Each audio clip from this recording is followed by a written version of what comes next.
Баршаңызға қайырлы күн достар. Бүгін сіздермен осындай әдемі болып шығатын нанның рецептімен бөлісетін боламын. Дәмі де өте дәмді болып шығады, өте жұмсақ болып шығады, әрі көрінісі де әдемі болып шығады.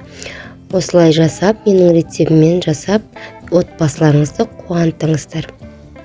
Ең алдымен бізге қажетті заттар: жылы сүт, жылы су және сармай қажет болады. Дәміне қарай тұз қосасыздар, міндетті түрде дрож қосасыздар, ашытқы. Барлық қажетті заттарды описанияға жазып қоятын боламын.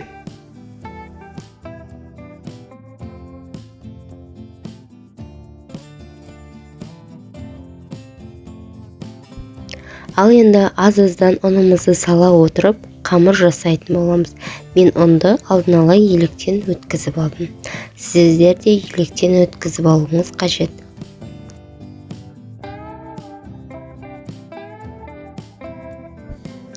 Ал міне қамырымыз осындай болып шықты, дайын болды. Енді кезекте қамырымызды бетін жауып, жылы жерге 2-3 сағатқа қамырымыз көтерілгенше қоямыз. Міне қамырымыз дайын болып шықты достар. Ендігі кезекте оны 2-ге бөліп, қамырды домалақ қамыр жасап аламыз.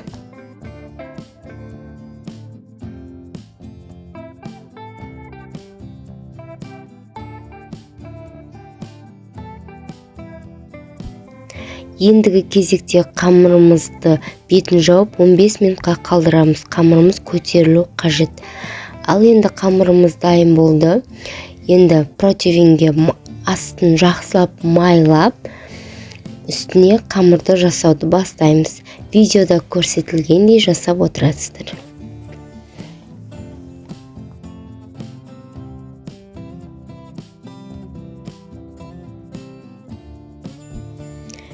Қамырымызды алып, оның шет-шетін жақсылап жай-жай қатты емес, жай-жай басып шығамыз.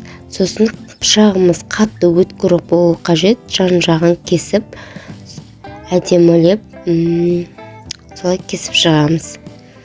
Екінші қамырды да дәл солай жасаймыз.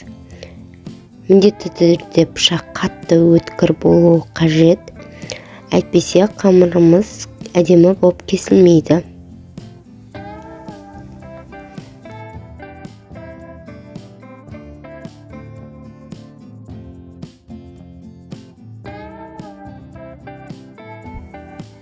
Міне қамырларымыз дайын болды. Ортасына қаттырақ басып, шанышқымен немесе арнайы нанға арналған нан тескішпен жақсылап тесіп алуыңыз қажет.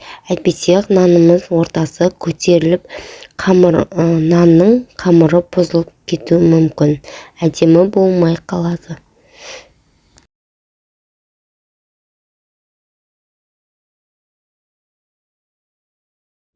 Ал ендігі кезекте жұмыртқаның сарысына кішкене ғана сүтті араластырып, бетіне жағып шығамыз. Енді нанымызды пісіріп аласыздар. Міне достар, нанымыз дайын болып шықты, өте дәмді болып шығады.